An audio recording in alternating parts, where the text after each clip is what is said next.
6 மாத காலங்கள் நோம்பிருந்து இந்த கொடி சிலையை நெய்து வீரபாண்டி தேவாங்ககுல ஜமீன் தேவாங்ககுலத்திலிருந்து திருவண்ணாமலை ராமலிங்க சௌண்டேஸ்வரி ஆலயத்தில் கொண்டு வந்து பூஜை செய்யப்பட்டு ஊர்வலமாக கொடி சிலை எடுத்துன்னு போகிறோம். இந்த கொடி சிலை நெய்யும் போது சில சங்கடங்கள்லாம் ஏற்படவே அம்பாள் தான் குலதெய்வம். அம்பாளை வேண்டி வர்ணித்து இந்த சங்கடங்கள்லாம் இருந்தாக நாங்கள் எப்படி கொடி சிலையை நாங்கள் நெஞ்சு கொடுக்குறது? தன் குல பாடல்கள் பாடி கத்திகள் போட்டு தன் உடம்பில் இருந்து இரத்தங்களை சிந்தி இந்த கைத்தறி ஆடையை நெய்யறதுக்கு எந்த கஷ்டமும் தடங்களும் இல்லாமல் அருள் பாலிக்கணும்னு சொல்லி வேண்டியதால் அம்பாள் வந்து கடைசி வரைக்கும் இந்த கொடி சிலையை நெய்யறதுக்கு அம்பாள் துணை இருந்திருக்காங்க.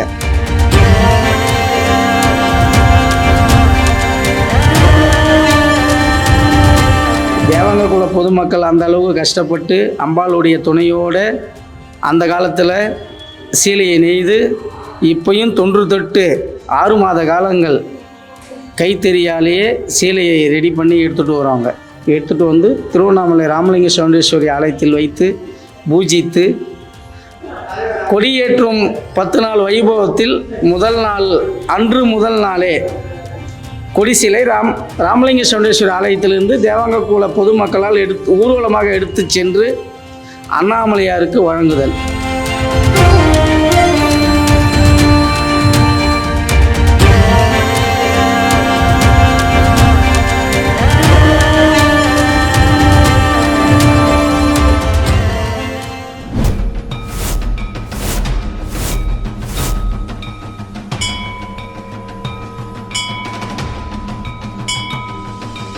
அகிலாண்ட கோடி பிரம்மாண்ட நாயகியாக விளங்கக்கூடிய திருவண்ணாமலை சோணாச்சல குருபீட ராமலிங்க சௌண்டேஸ்வரி அம்மன் துணையுடன் நமது திருவண்ணாமலை மாவட்ட தேவாங்ககுல பொதுமக்களால் திருவண்ணாமலை அருணாசலேஸ்வரருடைய கார்த்திகை தீப பெருவிழாவில் முக்கிய திருவிழாவாக விளங்கக்கூடிய கொடியேற்றத்தில் தேவாங்க மகாசனம் பொதுமக்களால் கொடி சீலை தயாரிக்கப்பட்டு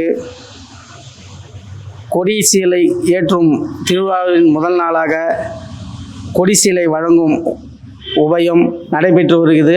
இந்த அண்ணாமலையாருடைய மகிழ்மையில் மிக முக்கியமாக தொன்று தொட்டு வருவது ஒன்று கொடி சீலை வழங்குவதும், தை மாதம் போகி பண்டிகை அன்று அண்ணாமலையார் ஆலயத்திலிருந்து ராமலிங்க சௌண்டேஸ்வரி ஆலயத்திற்கு முருகப்பெருமான் வள்ளி தெய்வானையுடன் எழுந்தருளி மண்டகப்படி நடைபெறுகிறது. இந்த 2 உற்சவமும் அண்ணாமலையாருக்கு தொன்று தொட்டு செய்து வருகின்றோம். கார்த்திகை மாதத்தில் 10 நாள் பிரம்மோற்சவம். இந்த 10 நாள் பிரம்மோற்சவத்தில் முக்கியமாக கொடியேற்றும் வைபவம்.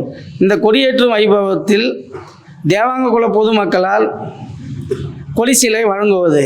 அதாவது தேவாங்ககுலம்னு சொன்னால் சிவபெருமானுடைய அங்கத்தில் உதித்த தேவாங்க ரிஷி. அந்த ரிஷி காலமாக இப்பொழுது தேவாங்ககுல பொதுமக்களாக வந்திருக்கிறது. இந்த கொடி சீலை தேவர்களுக்கு வசிரம், அதாவது ஆடைகள் நெய்து கொடுக்க வேண்டும் என்று சிவபெருமான் தேவாலரை படைத்தார். அங்கத்தில் இருந்து படைத்ததால் தேவாங்கர் என பெயர் பெற்றது. அது மட்டும் இல்லாமல் தேவாங்க பொதுமக்களால் வீரபாண்டி கிராமத்தில் குறைந்தது இந்த கொடி சீலை 6 மாத காலங்கள் கைத்தறியாலே நெய்யப்பட்டு, அதாவது 6 மாத காலம் விரதம் இருந்து ஒரு நாளைக்கு 1 அடி, அதாவது சொல்லுவாங்க ஒரு பலகை திருப்புவாங்க. அந்த ஒரு பலகை திருப்புனாவே பெரிய விஷயம். அதாவது 12 ஊசி, அந்த கைத்தறியில் கொடி சிலையில் 12 ஊசி குத்தி பலகையை திருப்பி நெஞ்சாவே ஒரு நாளைக்கு பெரிய விஷயம் அப்படின்னு சொல்லுவாங்க. அப்படி 6 மாத காலங்கள் நோம்பிருந்து இந்த கொடி சிலையை நெய்து வீரபாண்டி தேவாங்ககுல ஜமீன் தேவாங்ககுலத்திலிருந்து திருவண்ணாமலை ராமலிங்க சௌண்டேஸ்வரி ஆலயத்தில் கொண்டு வந்து பூஜை செய்யப்பட்டு தேவ விற்பனர்களும் தேவாங்க சிவாச்சாரியர்களும் பூஜைகள் செய்து இது வந்து ஊர்வலமாக கொடி சிலை எடுத்துன்னு போகிறோம். இந்த ராமலிங்க சௌண்டேஸ்வரி ஆலயம் திருவண்ணாமலையில் தேவாங்கர்களுக்காக இங்கே எழுந்தருளினார். எப்படின்னு சொன்னாக்கா, இந்த கொடிசீலை நெய்யும் போது கைத்தறியில் நெய்யும் பொழுது சில சங்கடங்கள்லாம் ஏற்படவே அம்பாள் தான் குலதெய்வம். அம்பாளை வேண்டி வர்ணித்து இந்த சங்கடங்கள்லாம் இருந்தாக நாங்கள் எப்படி கொடிசீலையை நாங்கள் நெஞ்சு கொடுக்குறது, எம்பெருமான் வந்து எங்களுக்கு சாபம் வழங்கிட்டு வர வேணுமோன்னு நினச்சி அம்பாளை வேண்டி தன் குல பாடல்கள் பாடி கத்திகள் போட்டு தன் உடம்பில் இருந்து இரத்தங்களை சிந்தி இந்த கைத்தறி ஆடையை நெய்யறதுக்கு எந்த கஷ்டமும் தடங்களும் இல்லாமல் அருள் பாலிக்கணும்னு சொல்லி வேண்டியதால் அம்பாள் வந்து துணை இருந்து, ராமலிங்க சௌண்டேஸ்வரி துணை இருந்து இந்த கொடிசீலையை நெய்து கொண்டு வந்தது. அதுதான் அந்த துணை அம்பாள் வந்து 6 மாத காலங்கள் கைத்தறி அந்த பள்ளத்திலிருந்து வெளியே போகலையாம் அம்பாள். ஏன்னு சொன்னாக்கா, ஒரு நூலு கூட அறாமல் அந்த 6 மாத காலங்களும் நூல் அறாமல் பார்த்துக்கின்னு அருள் பாலித்து முழுமையாக நூல் துணை, அதாவது நூல் வந்து ஜாயின் போடாமல் கடைசி வரைக்கும் இந்த கொடிசிலையை நெய்யறதுக்கு அம்பாள் துணை இருந்திருக்காங்க. தேவாங்க குல பொதுமக்கள் அந்த அளவுக்கு கஷ்டப்பட்டு அம்பாளுடைய துணையோடு அந்த காலத்தில் சீலையை நெய்து இப்பையும் தொன்று தொட்டு 6 மாத காலங்கள் கைத்தறியாலேயே சீலையை ரெடி பண்ணி எடுத்துகிட்டு வராங்க. எடுத்துகிட்டு வந்து திருவண்ணாமலை ராமலிங்க சௌண்டேஸ்வரி ஆலயத்தில் வைத்து பூஜித்து கொடியேற்றும் 10 நாள் வைபவத்தில் முதல் நாளே கொடிசிலை ராமலிங்க சௌண்டேஸ்வரி ஆலயத்திலிருந்து தேவாங்க குல பொதுமக்களால் ஊர்வலமாக எடுத்து சென்று அண்ணாமலையாருக்கு வழங்குதல். மறுநாள் அன்று இரவு கொடிசீலையை அண்ணாமலையாருடைய சிவாச்சாரியார்கள் கொடிசீலைக்கு மந்திர உபதேசங்கள் செய்து காலை, அதாவது இந்த ஆண்டு 24/11/2025 காலை 6 மணிக்கு மேல் 7:15க்குள்ளாக கொடியேற்ற வைபவம் நடைபெற இருக்கிறது. இந்த வைபவத்தில் அனைவரும் கலந்து கொண்டு எம்பெருமானுடைய சிவபெருமானுடைய நினைத்தாலே முக்தி தரும் என்ற வாக்கியத்திற்கு இணங்க நாம் அனைவரும் இந்த சிற்றின்பத்தை பேரின்பமாக அடைய அண்ணாமலையாருடைய அருளோடு வேண்டி கேட்டுக்கொள்கிறோம்.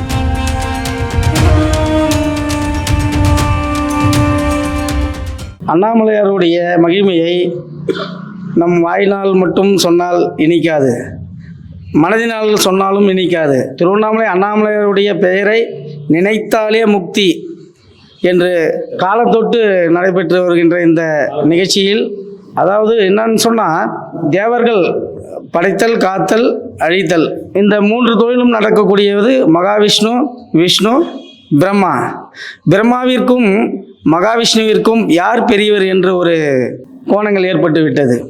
நான் தான் பெரியவன், நீ தான் பெரியவன் என்று ஒரு மனதளவில் போட்டிகள் ஏற்பட்டு, சரி இதை யாரிடம் சென்று நம்ம யார் பெரியவர் நிரூபிக்கிறது அப்படின்னு சொல்லும்போது சிவபெருமானிடத்தில் இருவரும் சென்றார்கள்.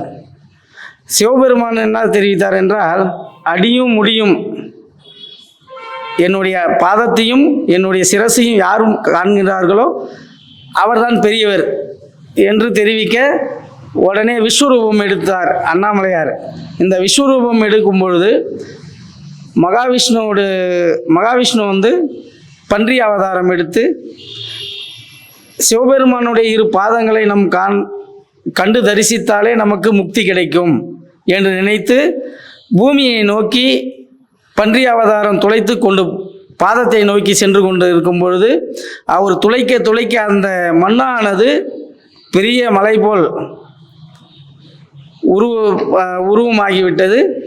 பிரம்மா சிரசை காண வேண்டும். நம்ம எப்படி போயிட்டு சிவபெருமானுடைய பாதத்தை நம்ம காணக்கூடாது, சிவபெருமானுடைய சிரசை தான் நம்ம பார்க்கணும் அப்படின்னு சொல்லி அவர் அன்னப்பாட்சியாக மேல் நோக்கி பறந்து செல்லும் பொழுது அவரால் காணவே முடியவில்லை. சிரசு எங்கே இருக்குதுன்னே தெரியல. அவர் பறக்க பறக்க சிரசானது மேல் நோக்கி சென்று கொண்டே இருந்தது. மகாவிஷ்ணு பூமியை துளைக்க துளைக்க பாதம் காணாத தேசம் பாதாளத்திற்கு சென்று கொண்டே இருந்து விட்டது. சிவபெருமான் மகாவிஷ்ணுக்கு அருள் பாலித்து இருவருமே ஒரே சமநிலை தான். யாரும் என்னுடைய பாதத்தையும் முடியும் காண முடியவில்லை. ஆனால் என்னுடைய அருள் ஆசி உங்களுக்கு உண்டு. நீங்கள் இருவரும் ஒற்றுமையாக படைத்தலும் காத்தலும் செய்து வர வேண்டும் என்று காத்தல், படைத்தல், அழித்தல் மூன்று தொழிலும் செய்து வர வேண்டும் என்று தெரிவிக்க, அந்த மலையானதே இப்பொழுது ஜோதி பெரும்பாக உருவெடுத்து சிவபெருமானே மலையாக அவதாரம் எடுத்ததால் கிரிவலம் செல்லவும் தீபத் திருவிழாவும் நடைபெற்று வருகிறது. இந்த தீபத் திருவிழாவில் முன்னிட்டும் இந்த கார்த்திகை மாத கிருத்திகை நட்சத்திரத்தில் தீபம் ஏற்றி என்னை வழிபாடுங்கள், மக்களுடைய குறைகளும் தீர்த்து அருள் பாலிப்பேன் என்று சிவபெருமான் அருள் பாலிக்க,